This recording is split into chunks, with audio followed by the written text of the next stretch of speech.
In 2020, we saw one of the most important transformations of the workplace ever in history. Due to the COVID-19 pandemic, a significant part of the population was forced to work from home, to socially distance. However, this event gave people the opportunity to reassess their life and career goals and their approach to work-life balance. In the macro, this altered the face of the job market considerably, as 25% of the professional jobs in North America are expected to be remote by the end of 2022. At this point, the importance of the remote workplace is beyond any doubt. However, little has been discussed about the most appropriate way to implement this modality in organizations. And that is what I wanted to talk to you about today. My name is Alvaro Sanchez, and I will be presenting to you my Capstone project, Organizational Cultural Change for Remote Work Implementations, and Agile Approach. In this presentation, first I'm going to introduce you to the main elements of my Capstone project, organizational culture, remote work, and Agile change management. Using this information, I'm going to state my problem and my thesis statement. Next, I'm going to expand on each of these three elements by summarizing most important information in the literature. After that, I'm going to present to you the solution to the problem that I stated previously. Then I'm going to give you a summary of all that I've been talking about in the conclusions and talk about some of the recommendations for the scientific and professional community in regard to this subject. And finally, I'm going to also talk about the role of the organizational leadership in the implementation of this type of implementations. So without further ado, let's get started. So as I mentioned before, my estimation comes in three main areas of knowledge: organizational culture, agile change management, and remote work. It is in fact in the intersection of these three areas that an implementation for remote work can happen. And this is the main idea of my project. The thesis statement for my capstone is that a change management approach that incorporates principles of agile project management and transformational leadership styles will increase the chances of success of a remote work implementation. To prove this, let me show you what the literature has said so far. So, what is culture after all?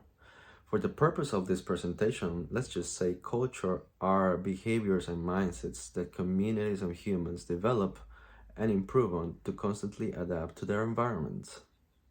In the organizational culture leadership, there are two main approaches to cultural evolution: the planning approach and the process approach. The planning approach is what's conventionally understood as organizational culture change, where people at the top of the organization develop a plan to go from current to a desired state of organizational culture. This approach to cultural change is doomed to failure in most cases, and the literature is full of examples of this. In these cases, senior management tends to underestimate their knowledge about the optimal cultural requirements and tends to leave the opinion of the people who actually know what needs to be changed, in this case the employees. This is in contrast to the process approach, where employees are given the responsibility of determining their own culture as long as it fits the corporate strategy set by senior management. In most cases, employees know what's wrong with their own culture, and this frustration empowers them when they're given the opportunity to actually make a change. And this motivation is the main reason why the process approach tends to give much better results than the planning approach. Remote work is a modality of work in which employees are given the freedom to determine the location and in many cases the schedule in which they want to work. Just like everything else, remote work has drawbacks and benefits. Some of the benefits include retaining employees who live far away from the office, reducing office costs, and even increasing the pool of candidates for a position. In some cases, it has been shown to increase productivity in the workplace. Some of the difficulties are that it's difficult to coordinate, especially difficult when some members are remote and some members are not. Also, some employees may be better with technology than others. and not all work can be taken off-site, which might irritate some employees who are not given the chance to do remote working. In regards to job demands and resources, having more resources than demands keeps employees happy and motivated. A remote workplace has demands beyond those given by the position itself. Some of these include technological anxiety, which is when employees feel they're not using the IT tools appropriately, but also doubts on their cognition itself, which is a natural result of a change. However, it's been proven that the more an organization changes, the less anxiety people feel about change itself. There are also added demands specific for leaders. With this include more exhausting monitoring, more time delivering communications, and facilitating team interactions to increase team cohesion.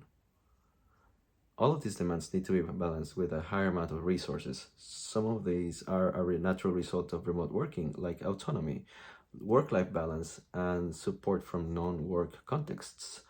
Other resources can be added include cross-training, growth opportunities, continuous constructive feedback, for example. Now, regarding agile management. Agile is a philosophy that believes that the most important thing is to bring value as fast as possible through flexibility, adaptability, timeliness, and open communications. It's also been shown that Agile has synergy with remote work, but generally, Agile and cultural change may benefit from each other. This is because the optimal cultural traits are not always known at the beginning of a change initiative. Many change management frameworks have been proposed, and some of them use Agile principles. In the end, the optimal Agile framework for change might just be the one that the organization already using, so consulting the PMO of the company might be a good place to start. What's really important is that the change requirements are set by all the stakeholders of the change initiative, including change recipients and the change sponsors. Now that the information from the literature has been gathered, we can propose a solution to the problem of the remote work implementation projects. Preferably before the implementation of a remote work it happens, there are other factors that need to be addressed at the macro level of the organization. This include the development of a change program and increasing the change readiness of the entire organization. Certain skills need to be developed before an organization can effectively engage in change.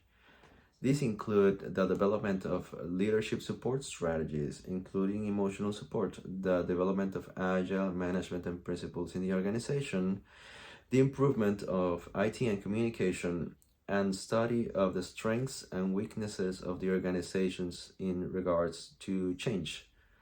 Specifically for middle management and leaders, certain skills have been highlighted like cognitive behavioral coaching, transformational coaching, alternative management systems, emotional management, and support from non-work contexts. And lastly, employees need to be aware of the implications of working in an agile environment and the responsibilities that it entails. They must also develop certain skills, including communication and self-management. And they need to be made aware that in a change initiative, using a process approach, they are in control of change, and it's their responsibility to make change happen. The importance of a change program is to ensure that all changes that are happening are tied to the business needs as they relate to the corporate strategy set by senior management. Moreover, it keeps the organization in a constant state of change, which is actually a mindset that helps the organizational be change resilient. Finally, it helps the change initiative to be supported by the conventional project management structures present in the organization, including, for example, the project management office. Finally, a change project will have 5 main products: the description of the change, a change management plan, communication activities, business case, and a change management strategy, as you can see in the slide. The scope of the change will be determined by the change stakeholders, but might be related to the benefits and resources needed by remote work itself, as discussed before. The role of the organizational leader is fundamental by continuously guiding all stakeholders in setting the right requirements, setting the right measurement systems, and the most effective communication methods for the project to succeed. And this finalizes the presentation for today. We talked about the problems of implementing remote workplaces using Agile methods and offered a solution that can be tailored to different types of organizations. It is recommended that this method is tested to deliver feedback for its own improvement as soon as possible in accordance to its agile nature. This can guarantee organizations will stay competitive as they implement remote workplaces and other cultural changes that are beneficial for the organization and its members. Thank you very much for your attention.